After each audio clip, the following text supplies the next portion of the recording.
Hello po, mag-ayos po kami ni ate. Yung mga binili po namin sa CSI. Nag-rinse po muna si ate ng ref. Di pa po ako tumulong kasi bata pa po ako. Baka po magkabasag po ako. 4 years old pa lang po ako eh. Di pa po ako. Charot! Yan po si ate ko, masipag. Marunong po siya magsaing. Maghugas ng plato at kardilo. Maghugas pa yan ng butter ng didi ko. Basta pagkatapos may shampoo. Pero pag nag-shampoo si ate, mag-shampoo din ako. Ito lang ang ambag ko. Ang ilabas. Sorry po, nag-burn lang po ako. Tumulong na po ako kay ate. Yung iba po nilagay po namin sa ref. Ako naman po nanood. At si ate naman nag-ayos na.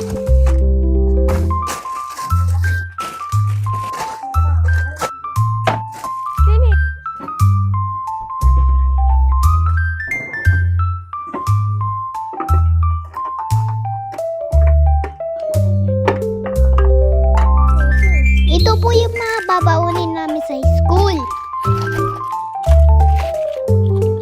Ito po yung mga teacherya. Bawal po sa mga bata. Kay mama at papa yan. Kinakain po nila yan. Madaling araw. Pero kumuha po ako ng isa. Matagal na po kasi ako hindi kumain ng ganito eh. Nagpaalam naman po ako kay papa. Naparod ni papa na yung video ko. Nakita po niya yung hotdog at nugget. Bawal daw po yun. Tapos nakita niya. Dami chichirya. Pinagsabihin po ni Papa Lord si Mama. Pero si Mama nagpapalusot pa. Minsan lang daw. Pero sa totoo lang guys, madarang po kami mag-grocery. Kasi lagi nagmamalingki si Papa. Yun lang po. Bye-bye!